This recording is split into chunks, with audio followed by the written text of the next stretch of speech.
Good morning, dear students. Welcome in my physics class. I am Satyavijay Chaturvedi, your physics teacher. Sir, under gravity we care that motion under gravity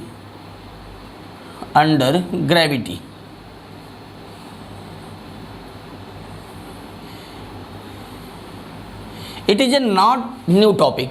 It is previous topic where you study about the equation of motion. V is equal to u plus at, s is equal to ut plus half a t square, and v square is equal to u square plus 2 as. यह कोई नई topic नहीं है जिसके बारे में आप study करने चल रहे हो।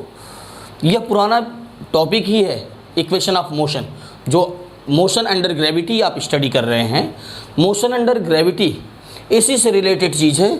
एक थोड़ी सी चीज़ें हैं जो आपको पकड़ के रखना है न्यूमेरिकल्स के लिए, जिसको आप कैच कर लोगे, जिसको आप लर्न रखोगे, जिसको आप माइंड में रखोगे, तो कोई भी न्यूमेरिकल्स सिंपली सॉल्व हो जाएगा। जैसे यह आपका है अर्थ। जब हम अर्थ से एबव ऊपर की तरफ का displacement, because v is the vector quantity, u is vector, acceleration is vector, s is displacement is the vector quantity, acceleration is vector quantity, so it's depend upon the sign. यह depend करेगा sign पे, यह depend करेगा direction पे। तो हम कैसे इसको डिपेंड करवाएंगे डायरेक्शन पे? कैसे डिपेंड करता है डायरेक्शन पे? When measure the displacement above the ground, जब मैं ग्राउंड से अबव ऊपर की तरफ डिस्प्लेसमेंट को मेजर करता हूं तो इट्स ऑलवेज पॉजिटिव। ग्राउंड से अबव जो डिस्प्लेसमेंट होगा वह हमेशा वैल्यू पॉजिटिव ली जाएगी, means s is positive. When it's going to the downwards, when you going to the downwards from the earth or downward towards the earth from above side, then it's negative. जब आप अर्थ से ऊपर की distance measure करते हो तो positive, earth की ओर major करते हो, टूवर्ड्स द अर्थ मेजरमेंट होता है, अर्थ की तरफ मेजरमेंट होता है, तो वैल्यू डिस्प्लेसमेंट की नेगेटिव। वेलोसिटी अर्थ से ऊपर आप मेजर करोगे पॉजिटिव, अर्थ की तरफ मेजर करते हो तो नेगेटिव। और acceleration always negative. Acceleration means acceleration due to gravity always negative. चाहे आप ऊपर की डायरेक्शन में जाएं, चाहे आप नीचे की डायरेक्शन में मेजर कर रहे हो, आप एक्सीलरेशन ड्यू टू ग्रेविटी हमेशा जो वैल्यू होगी उसका साइन नेगेटिव ही लेंगे। आप पीछे 9th में क्या पढ़े उससे मेरा लेना देना नहीं। आप सिंपली यह जान लो कि इस न्यूमेरिकल में जो भी एक्सीलरेशन ड्यू टू ग्रेविटी से रिलेटेड न्यूमेरिकल्स होंगे, आप अगर इतनी चीज़ें पकड़ के रखते हो, इतनी चीज़ों को केयर करते हो, तो आपका कोई भी न्यूमेरिकल्स रॉन्ग नहीं हो सकता। जब आप अर्थ से एबव की डायरेक्शन मेजर करेंगे, डिस्प्लेसमेंट पॉजिटिव, अर्थ की तरफ मेजर करते हैं, displacement negative. When measure the velocity upward direction of the earth, तो positive, downwards negative, but acceleration due to gravity always negative. Acceleration due to gravity की value हमेशा क्या होती है? नेगेटिव होती है। मीन्स अगर हमको इस फॉर्मूले में किसी स्टोन को आपने ऊपर की तरफ फेंका, जैसे एक न्यूमेरिकल्स हम करवाते हैं, देखिएगा, जैसे हमने एग्जांपल में दिया है, एक न्यूमेरिकल्स है, here is numerical, a ball is thrown vertically upward direction with the velocity of 20 meter per second from the top of the multi-storage building. The height of the point from where the ball is thrown is 25 meter from the ground. What is the maximum height? कितनी height होगी? And how long will it be before the ball hits the ground? और कितने समय ball जो है आके hit करेगी ground पे? आपने कहा given a multi-storage building which height is 25 meter, a ball is thrown vertically upward direction with the velocity of 20 meter per second. यहाँ से एक बॉल को मैंने थ्रो किया ऐसे 20 metre per second. u, first we write u is equal to 20 metre per second, upward direction है इसलिए plus. आपने बॉल को थ्रो किया है अपवर्ड डायरेक्शन में। जब आप अपवर्ड डायरेक्शन में थ्रो करते हैं तो डिस्प्लेसमेंट हो या वेलोसिटी हो अपवर्ड डायरेक्शन में पॉजिटिव होती है। Okay, u is equal to 20 metre per second with the velocity from the top of the multi-stories building, the height of the point from where the ball is thrown is 25 meter from the ground. Ground से कितने height पे है वह, कितनी height पे ground से upward direction में जब हाइट देखेंगे आप h is equal to 25 metre plus upward direction में हाइट, ग्राउंड से इसकी ऊपर 25 metre, and g acceleration a always minus g which is equal to 10 metre per second square. Okay, तो what is the maximum height, कितनी height तक जाएगा या maximum कितनी हाइट तक जाने वाला, या तो हमने मल्टी स्टोरेज बिल्डिंग की हाइट लिख दी, लीजिए मैंने इसको इरेज कर दिया अभी, multi storage building height of multi storage building यह है 25। अब आप कितने हाइट तक बॉल को अपवर्ड डायरेक्शन में थ्रो किए, जब आपने इस बॉल को थ्रो किया तो जैसे जैसे बॉल ऊपर जाएगा अपनी मैक्सिमम हाइट पे जाने के बाद उसकी वेलोसिटी 0, क्योंकि नीचे की तरफ ग्रेविटी काम करेगा। जैसे जैसे बॉल ऊपर जाएगा इस पे ग्रेविटी का वर्क कर रहा है तो इसकी वेलोसिटी क्या कर रही है, डिक्रीज कर रही है, वेलोसिटी डिक्रीज होती जाएगी और मैक्सिमम पॉइंट पर जो वेलोसिटी होगी भी फाइनल होगी वह 0 हो जाएगी। मेरे पास v है, a है, u है, यच फाइंड करना है कि मैक्सिमम कितनी हाइट तक बॉल गई। तो हमारे पास इक्वेशन है v square is equal to u square plus 2as। v की वैल्यू कितनी 0, u की वैल्यू प्लस 20 का square plus 2 into a means minus g, always minus, चाहे अपवर्ड डायरेक्शन में जा रहे हों चाहे डाउनवर्ड आ रहे हों, एक्सीलरेशन ड्यू टू ग्रेविटी हमेशा निगेटिव लेते हैं। तो -10 इंटू डिस्प्लेसमेंट मीन्स हाइट आपको फाइंड करनी है मैक्सिमम, कितने हाइट तक जाएगा।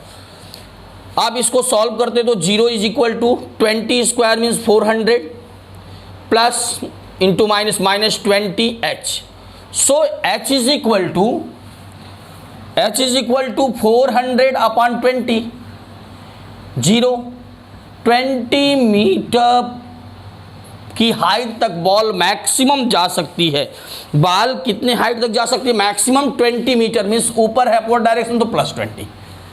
ओके, सेकेंड पार्ट इसका क्या है, कितना टाइम लगेगा इसको हीट करने पे ग्राउंड से। अच्छा, एक चीज और, अब ये कितनी टाइम बाद, क्वेश्चन तो ये हो रहा है कि यहां से पहले बॉल ऊपर गई होगी, फिर यहाँ तक वापस आएगी, फिर यहाँ से ग्राउंड पे आएगी, लेकिन मैं क्या करता हूँ कि मैं थर्ड इक्वेशन में जो है यह क्या है, डिस्प्लेसमेंट है, ut plus half at square, s is the displacement, s displacement है। And what is displacement, difference from initial to final, initial position से फाइनल पोजीशन की जो डिफरेंस है, तो बॉल यहां से यहां पे आके हिट करेगी तो यह डिस्प्लेसमेंट हुआ। भाई ऊपर गई बॉल नीचे आई, लेकिन हमें तो डिस्प्लेसमेंट से जरूरत है, डिस्टेंस से तो जरूरत है नहीं, हमें डिस्टेंस तो फाइंड नहीं करना है, हमें डिस्प्लेसमेंट फाइंड करना है। तो displacement means initial to final की डिफरेंस, वह कितनी है 25, लेकिन डाउनवर्ड डायरेक्शन है, 25 डाउनवर्ड है, इसलिए आप इस वैल्यू में इसमें s is equal to put कर सकते हैं, s is equal to -h means -25 metre.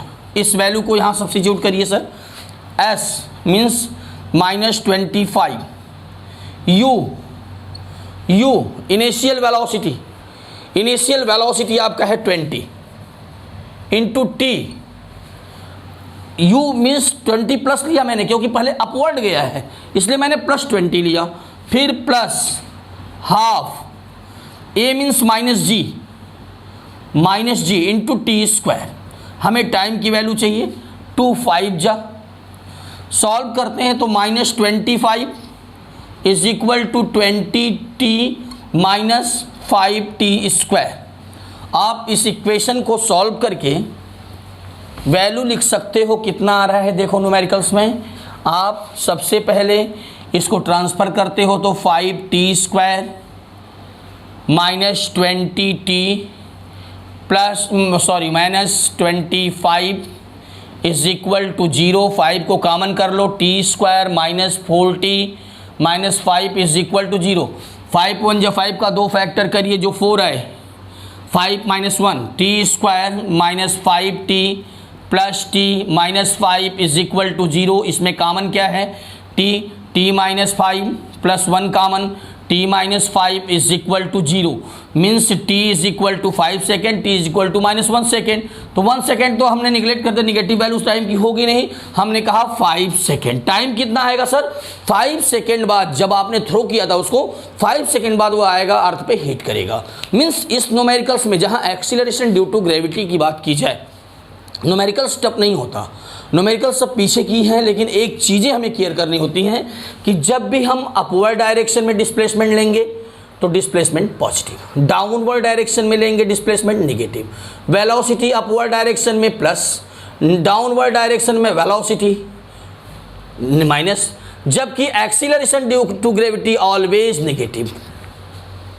Acceleration due to gravity की वैल्यू हमेशा निगेटिव लेते हैं। तो जो टॉपिक आपकी थी यही थी कि कैसे हम मेज़र करते हैं बॉडी, अगर एक्सीलरेशन ड्यू टू ग्रेविटी के अंतर्गत मतलब उसका मोशन जो है अंडर ग्रेविटी होता हो, तो हमारा जो न्यूमेरिकल्स होगा उसके लगाने का जो तरीका होगा यही है। और आपको बिल्कुल ये चीज़ें लर्न रखनी होंगी कि ऊपर जाने पे वेलोसिटी पॉजिटिव ली जाएगी, डाउनवर्ड में वेलोसिटी नेगेटिव, ऊपर डिस्प्लेसमेंट पॉजिटिव, नीचे डिस्प्लेसमेंट नेगेटिव डाउनवर्ड आने पे, और एक्सीलरेशन ड्यू टू ग्रेविटी हमेशा नेगेटिव होती। अब मेरी जो टॉपिक है सबसे एक इम्पॉर्टेंट टॉपिक, जिसको आप बहुत ही टफ समझते हो लेकिन है बहुत इम्पॉर्टेंट, रेफरेंस फ्रेम के बेस पे चलेगा वह, relative velocity. Relative velocity is a new topic. Relative velocity, relative velocity क्या होगा? अगर हमें रिलेटिव वेलोसिटी की बात की जाए तो हमें फ्रेम ऑफ रेफरेंस आना चाहिए। फ्रेम ऑफ रेफरेंस में, फ्रेम ऑफ रेफरेंस जब हम लेते हैं, जब फ्रेम ऑफ रेफरेंस की बात करते हैं तो उस कंडीशन में रिलेटिव वेलोसिटी या रिलेटिव एक्सीलरेशन या रिलेटिव डिस्प्लेसमेंट लिख सकते हैं इसको। रिलेटिव वेलोसिटी में फ्रेम ऑफ रेफरेंस की ज़रूरत होती है। Frame of reference, frame of reference means observer, यह ऑब्जर्वर पे डिपेंड करता है। जो फ्रेम ऑफ रेफरेंस होता है वो टाइम पे डिपेंड नहीं करता, टाइम जो होता है वो फ्रेम ऑफ रेफरेंस पे डिपेंड नहीं करता। लेकिन याद रहे, फ्रेम ऑफ रेफरेंस से टाइम का कोई लेना देना नहीं है, टाइम से डिपेंड नहीं करेगा। माई times do not depend upon the frame of reference. Time जो होता है, time do not depend upon frame of reference. Frame of reference जो टाइम होती है वह रेफरेंस फ्रेम पे डिपेंड नहीं करती। मीन्स टाइम के लिए रेफरेंस फ्रेम की ज़रूरत नहीं है, लेकिन रेफरेंस फ्रेम की ज़रूरत वेलोसिटी के लिए है। जैसे रिलेटिव वेलोसिटी क्या है, एक के रिस्पेक्ट में दूसरे की वेलोसिटी फाइंड करना। जिसके रिस्पेक्ट में फाइंड करते हो वो फ्रेम ऑफ रेफरेंस होता है। जैसे एग्जांपल में यहाँ पे कोई स्टैंड किया है, कोई मैन है या आप है मान लीजिए, और यहाँ एक ट्रॉली है, सपोज कर लो ये ट्रॉली कोई, और इस ट्रॉली पे ये ट्रॉली है, इस ट्रॉली की वेलोसिटी 10 मीटर पर सेकेंड है। हमने ट्रॉली पे एक मैन को बैठा दिया, कोई भी मान लो इस पे सीट किया हुआ कोई भी बैठा हुआ है, सपोज करता हूँ कोई इस पे या ऑब्जर्वर हुआ ए और यह बी है, तो velocity, relative velocity of B with respect A, इस यह ऑब्जर्वर है, इसके रिस्पेक्ट में इसकी वेलोसिटी क्या है, इसके रिस्पेक्ट में इसकी वेलोसिटी क्या है। मीन्स वेलोसिटी आप कैसे लिखते हैं, वेलोसिटी ऑफ बी, किसकी रिलेटिव वेलोसिटी, बी की, विथ रिस्पेक्ट टू ए, किसके रिस्पेक्ट में? ए के रिस्पेक्ट में। मीन्स ऑब्जर्वर जो होता है वो फ्रेम ऑफ रेफरेंस है, जिसके रिस्पेक्ट में देख रहे हैं वो फ्रेम ऑफ रेफरेंस है। तो रिलेटिव वेलोसिटी कैसे फाइंड करते हैं? Relative velocity of B with respect to A, formula होता है velocity of B respect to ground minus velocity of A respect to ground. अच्छा, वेलोसिटी ऑफ बी क्या है? ग्राउंड, यह जो भी वेलोसिटी होती है यह वेलोसिटी ग्राउंड के रिस्पेक्ट में है, कितना है? 10 metre, minus velocity of A with respect to ground, यह ऑब्जर्वर क्या है? स्टेशनरी पोजीशन में रुका हुआ है, रेस्ट में है, means 0, means 10 metre per second. यही है रिलेटिव वेलोसिटी की कहानी, कि एक के रिस्पेक्ट में दूसरे की वेलोसिटी फाइंड कर लेना रिलेटिव होता है। अगर मान लो यह ए भी इसी ट्रॉली पे होता, अगर ए भी इसी ट्रॉली पे होता तो इसके लिए रिलेटिव वेलोसिटी कितनी बनती?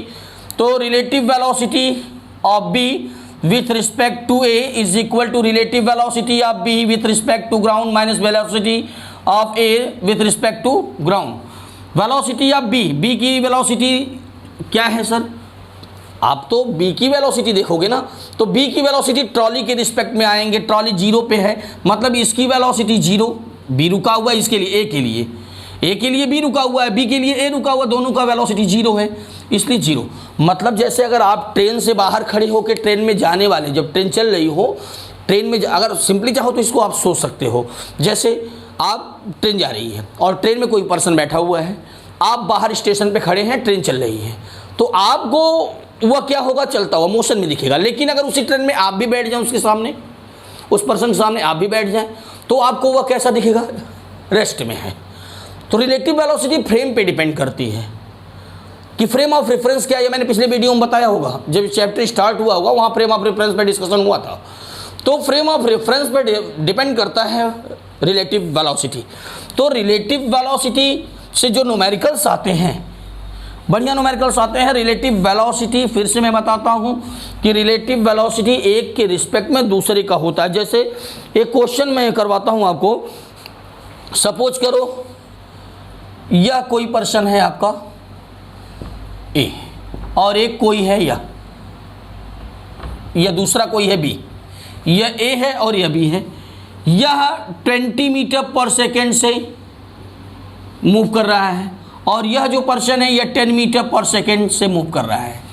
तो जैसे मैं आगे आगे भाग रहा हूँ और दूसरा मेरे पीछे 20 मीटर पर सेकेंड से भाग रहा है, मैं 10 मीटर से भाग रहा हूँ, तो relative velocity of B with respect to A, माने जो आगे भाग रहा था उसकी वेलोसिटी इस पीछे वाले को कैसी लगेगी, कितनी लगेगी? जो 20 मीटर से आ रहा था उसको कैसा लगेगा उसकी रिलेटिव वेलोसिटी? देखिए सर, तो आप लिखते हैं relative velocity of B respect to ground minus relative velocity of with respect to ground. Velocity of B की velocity 10 metre per second minus 20 metre per second, means minus 10 metre per. इसका मतलब क्या हुआ कि अगर कोई बंदा आगे आगे भाग रहा है 10 मीटर पर सेकेंड से, आप उसके पीछे 20 मीटर से भाग रहे हो, तो लगेगा कि वह आपकी तरफ क्या हो रहा है? आ रहा है, वापस आ रहा है, इसलिए यह माइनस आया है।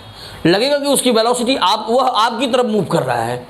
आप अगर 20 से उसका पीछा कर रहे हो, वह 10 से चल रहा है, तो उसकी रिलेटिव वेलोसिटी यह आती है।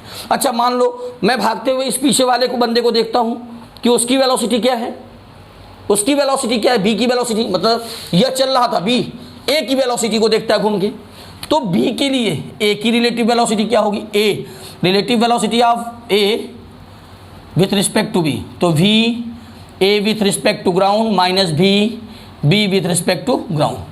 तो भी ए का स्पीड कितना है? 20 माइनस 10, मीन्स यह आएगा 10 मीटर पर सेकेंड। तो इससे तो आपको फील आ गया होगा कि क्या होता है रिलेटिव वेलोसिटी। रिलेटिव वेलोसिटी होता है एक के रिस्पेक्ट में दूसरे की वेलोसिटी क्या है, फ्रेम ऑफ माने ऑब्जर्वर फ्रेम ऑफ रेफरेंस है, उसके रिस्पेक्ट में दूसरे की रिलेटिव वेलोसिटी क्या है।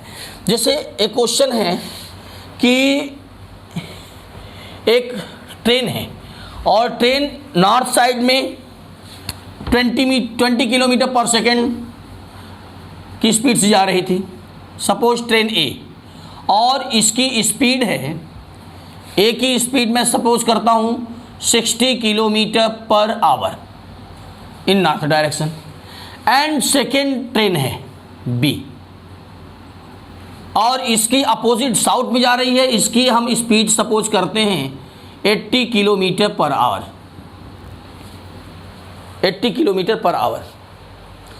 अब रिलेटिव वेलोसिटी ऑफ बी की रिलेटिव वेलोसिटी ए के रिस्पेक्ट में क्या है, बी की रिलेटिव वेलोसिटी ए के रिस्पेक्ट में क्या है, बी की रिलेटिव वेलोसिटी चाहिए ए के रिस्पेक्ट में, लिखेंगे relative velocity of B with respect to A, relative velocity of the B with respect to ground minus relative velocity of A with respect to ground, velocity of B with respect to ground, B का ground के respect में 80 minus मैंने इसको 80 जो direction क्या है opposite है इधर आ रहा है, और ए का क्या है 60, तो आएगा -140 kilometre per hour, -140 kilometre per hour relative velocity B की होगी जब ए से बैठा हुआ कोई पर्सन देखेगा। अगर रिलेटिव वेलोसिटी ए की फाइंड करनी हो विथ रिस्पेक्ट टू बी तो फार्मूला होता है relative velocity of A with respect to ground minus velocity of B with respect to ground, velocity of A respect to ground is 60 kilometre minus, अच्छा B की जो direction है opposite है, one south जा रहा है या नॉर्थ जा रहा था, तो -80 किलोमीटर पर आवर, दोनों का डायरेक्शन चेंज हो गया, माने हम ऐड कर देंगे, माने 60 + 80 मीन्स +140 किलोमीटर, इसमें जो पर्सन बैठा है उसको 140 किलोमीटर पर आवर से यह भागता हुआ दिखेगा। अब एक क्वेश्चन और बनता है, अगर इस ट्रेन ए पर एक मंकी है जो इसके अपोजिट डायरेक्शन में 20 किलोमीटर पर आवर से भाग रहा है, 20 किलोमीटर पर आवर से चल रहा है, इसमें एक मंकी है, ट्रेन की छत पे एक मंकी है और वह 20 किलोमीटर पर आवर से अपोजिट डायरेक्शन में ए ट्रेन पे चल रहा है, जैसे ट्रेन चल रही थी नॉर्थ में और मंकी 20 से किधर जा रहा था साउथ में, तो इस पे जो पर्सन ग्राउंड पे है इसको इसकी रिलेटिव वेलोसिटी कैसे लगेगी, मंकी की रिलेटिव वेलोसिटी कितनी है, relative velocity of monkey, relative velocity of monkey with respect to person P, या पी कोई पर्सन है इसके रिस्पेक्ट में, तो फॉर्मूला होगा relative velocity of monkey with respect to ground minus relative velocity of person with respect to ground. ध्यान दीजिएगा sir question को, बढ़िया थोड़ा सा क्वेश्चन बनाया मैंने इसको अब कि यह इस पे एक मंकी जो है अपोजिट डायरेक्शन में चल रहा था। अच्छा, relative velocity of monkey with respect to person हमें चाहिए, ठीक है, इस पर्सन के रिस्पेक्ट में जो ग्राउंड पे है इसके रिस्पेक्ट में मंकी की वेलोसिटी क्या है, रिलेटिव वेलोसिटी, तो हमें relative velocity of monkey with respect to person is equal to velocity of monkey with respect to ground नहीं पता है, माइनस पर्सन का ग्राउंड के रिस्पेक्ट में रुका हुआ पर्सन है 0, इक्वेशन फर्स्ट हुआ। अब हमें कैसे पता होगा रिलेटिव माने velocity of monkey with respect to ground. अच्छा, यहाँ पे ये जो 20 है किसके रिस्पेक्ट में है, ट्रेन के रिस्पेक्ट में, तो यहाँ पे हम लिखेंगे relative velocity of monkey with respect to train A, with respect to A, तो होगा velocity of monkey with respect to ground minus velocity of train A with respect to ground. Velocity of monkey with respect to train A is 20 but opposite direction, so it is -20 is equal to velocity of monkey with respect to ground minus velocity of train A with respect to ground is 60। इसको transfer करते हैं तो आता है 40 is equal to Vmg। इस value को यहाँ पे मैं सब्स्टिट्यूट करता हूँ, तो relative velocity of monkey respect to person is equal to 40 minus 0 means 40 kilometre per hour. Okay, तो यह रही रिलेटिव वेलोसिटी 1D की कहानी। रिलेटिव वेलोसिटी बहुत सिंपल है, 1D में तो एकदम सिंपल है, अगर 1D मोशन होता है तो सिंपल है, 2D मोशन जो आएगा, जो प्लेन मोशन में हम पढ़ाएंगे, वहाँ पे थोड़ा सा रिलेटिव वेलोसिटी टफ होगा, वहाँ भी न्यूमेरिकल्स करवाएंगे। तो यह न्यूमेरिकल्स कुछ थे कि रिलेटिव वेलोसिटी कैसे फाइंड करते हैं। आज का जो टॉपिक रहा वह टॉपिक आपका था what is the relative velocity and motion under gravity.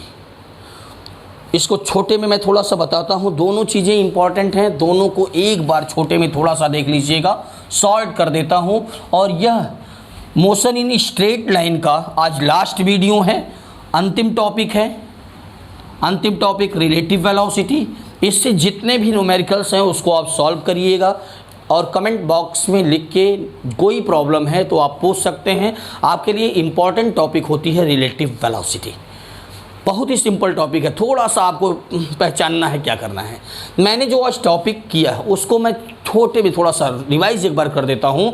आज हमने मोशन अंडर ग्रेविटी पढ़ाया और मोशन अंडर ग्रेविटी का न्यूमेरिकल सॉल्व करने के लिए डिस्प्लेसमेंट को अपवर्ड डायरेक्शन में मैंने प्लस, डाउनवर्ड में माइनस बताया, वेलोसिटी ऊपर प्लस नीचे माइनस बताया, एक्सीलरेशन ड्यू टू ग्रेविटी हमेशा माइनस बताया, चाहे अपवर्ड होगा चाहे डाउनवर्ड होगा हमेशा माइनस। रिलेटिव वेलोसिटी के लिए मैंने बताया एक के रिस्पेक्ट में दूसरे की वेलोसिटी, जैसे यह कोई ट्रॉली है और एक ट्रॉली यह थी और इसकी रिलेटिव वेलोसिटी यह ए है ट्रॉली और यह ट्रॉली बी है और दोनों सेम डायरेक्शन में जा रहे थे। तो हमें इसकी स्पीड दी थी 40 किलोमीटर पर आवर एंड इसकी स्पीड दिया है 10 किलोमीटर पर आवर। अब आपसे पूछता है क्वेश्चन में कि what is the relative velocity of B with respect to A. Relative velocity of B with respect to A, तो देखिए सर यहाँ पे शुरू में बी है इसलिए velocity of B minus velocity of A लिखते हैं और किसके रिस्पेक्ट में होता है यह, हमेशा ग्राउंड के रिस्पेक्ट में। तो velocity of B with respect to ground is 40 minus 10 is equal to 30। लेकिन यदि relative velocity of A find करना होता विथ रिस्पेक्ट टू बी तो लिखते velocity of A with respect to ground minus velocity of B with respect to ground. यह velocity of A होता 10 और यह है माइनस बी को क्या होगा 40, माने अगर वह बी पे बैठा हुआ पर्सन देख रहा है तो इसके लिए होगा minus 30 kilometre per hour. Okay, अगर मैंने कहा कि यह ट्रेन अपोजिट डायरेक्शन में जाती तो रिलेटिव वेलोसिटी क्या होती इसके लिए, तो relative velocity of A with respect to B is equal to relative velocity of A with respect to ground minus velocity of B with respect to ground. Velocity of A minus 10 क्योंकि opposite direction में जा रहा है, minus 40 means minus 50 kilometre per hour होता। लेकिन यदि यह opposite direction में न चल के उसी डायरेक्शन में जाता तो यह तो आपको हो गया। मान लो इस पर कोई मंकी दौड़ता हुआ क्वेश्चन मैंने करवाया कि न्यूमेरिकल कैसे सॉल्व होता है, तो यह आपका आज का वीडियो रहा। अंतिम video motion in straight line से था। मोशन इन स्ट्रेट लाइन की जो सारी टॉपिक है छोटे में मैं खींचता हूं, उसमें मैंने मोशन को 1D motion, 2D motion, 3D motion में कन्वर्ट किया। लेकिन हमारी जो पूरी स्टडी चली है 1D मोशन की चली है। 1D मोशन में मैंने सबसे इंपॉर्टेंट आपको बताया होगा equation of motion, derivation of equation of motion calculus method से और ग्राफिकली मैंने बताया। इसके बाद आज जो टॉपिक मैंने बताया था वह मैंने रिवाइज किया और अगले चैप्टर में प्लेन मोशन जो 4th चैप्टर है आपका वो प्लेन मोशन चलेगा जो कि 2D मोशन होगा। वहाँ पे हम लोग अगले वीडियो में